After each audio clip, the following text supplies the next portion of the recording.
This is the day the Lord has made. Let us rejoice and be glad in it. Can we join together in a moment of prayer? Loving and gracious God, we are here this morning for many reasons. We come for the music of our excellent choir and organist. We come for the time of fellowship. We come for the inspiration of the spoken word. And we come for a time of peace and reflection, a time out from our often hectic lives. In short, it's a typical Sunday morning here at MBCC. But sometimes we get lucky. Sometimes something breaks through, something we can take with us, something that will help us grow in our faith and as human beings. We ask that you speak to us through this service this morning. Touch us and renew us, opening our minds to your peace, our hearts to your love, and our ears to your word. Open our eyes so that as we go through our daily life this week, we can see the possibilities that you provide for us in all of the situations we encounter. Possibilities for love, for service, for change, for courage, for achievement, for hope, for reconciliation, all the things that are made available to us through your transforming grace. We ask these things in your name, Lord, praying as Jesus taught us to pray. Our Father, who art in heaven, hallowed be thy name. Thy kingdom come, thy will be done, on earth as it is in heaven. Give us this day our daily bread, and forgive us our debts, as we forgive our debtors. And lead us not into temptation, but deliver us from evil. For thine is the kingdom, and the power, and the glory forever. Amen.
Good morning.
Thank you, Lee.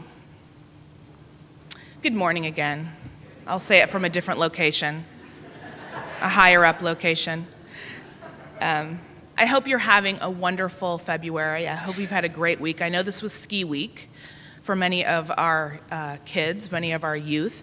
Last weekend, Matt and I and Logan Tonder were at our Feb camp up at Pilgrim Pines, and there was real snow up there, like real snow, like fluffy snow. It was amazing. I wonder if you've been looking at the sign and wondering what I'm going to do with that word Puxatawny. And that's how you say it, by the way. Can you say it with me? Puxatawny. I know it doesn't look like that's how it's spelled, how it should be pronounced, but that's really how it's pronounced. Does anyone not know who Puxatawny Phil is? There are some people that weren't sure. I know today is Oscar Day. It has nothing to do with the Oscars. Puxatawny Phil is a groundhog. He's not one groundhog, because it's been going on for 100 years or so. Groundhogs don't live that long. But it's a groundhog that we sort of celebrate each year. As I said, February 2nd was my birthday, which, as many of you should know, is Groundhog's Day. So when I was a 6th grade teacher, I would tell my students at the beginning of the year that my birthday was on Groundhog's Day, and the first student that could tell me what date that was got a prize. Now, this is before the iPhone or Google or Facebook or Twitter or any of that. They actually had to open up these things called books and look things up, and then they would figure out what day that was. But once a year, February 2nd, our imaginations are allowed to run away with us. That we imagine that instead of a groundhog being a groundhog is a weather prophet, right? Not very likely. But the legend goes back, I don't know if you realize this, several thousand years. It has both pagan and Christian roots, as do most of our holidays and most of our legends. The groundhog tradition evolved because many people embraced the idea that winter needed a deadline. Winter needs to be over. And so in European countries, animals were often thought to be able to let the people know when the winter was over. German immigrants in particular brought this practice over to Pennsylvania in a place called Puxatawny. And in the 19th century, they started this tradition of Puxatawny Phil, where he comes out of his burrow. It's fake, if you've ever seen it. It's not a real tree.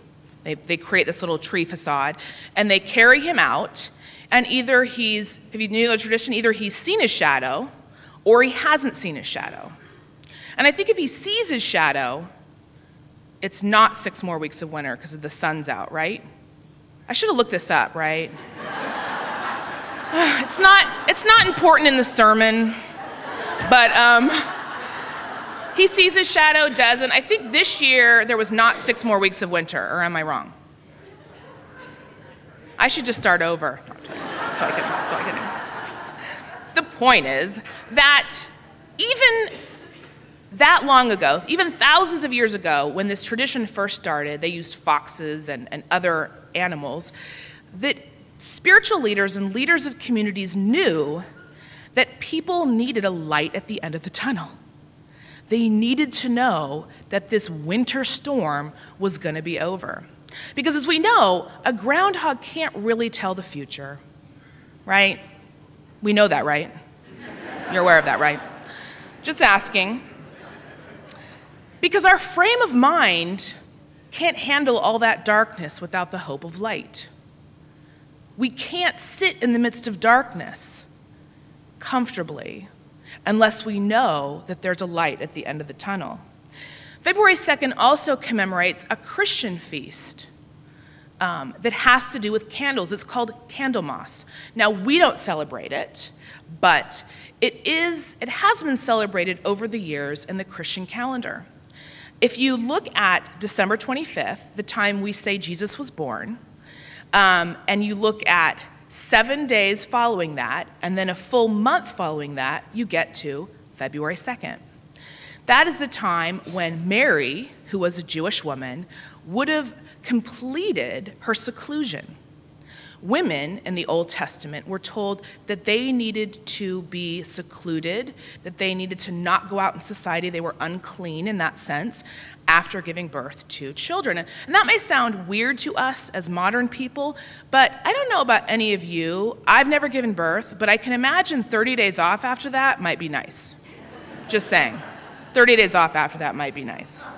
It goes back to the law of Moses in Leviticus and Exodus, and Mary, who was Jewish, I don't know if you were that either. You were. Jesus was Jewish. Would have adhered to that, and they would have gone to the temple. They would have gone to the temple and sacrificed a pair of pigeons. If you were rich, you sacrificed a lamb. If you weren't, you sacrificed pigeons, and Jesus' family sacrificed pigeons. Jesus is the light of Candlemas. And so when the groundhog is seeing his shadow or not seeing his shadow, and there is a promise of the light that's to come, the sun will come out, the church is also saying, Jesus is out in the world. Isn't that lovely? There's a candle being lit because Mary's no longer in seclusion. She is out with Jesus, and she's going to the temple. I told you we went to camp last weekend. Matt and Logan and I did, and I told you it snowed. And in the morning, if I wanted a shower at camp, I had to put on my Uggs and a jacket over my pajamas and walk through the snow for a shower.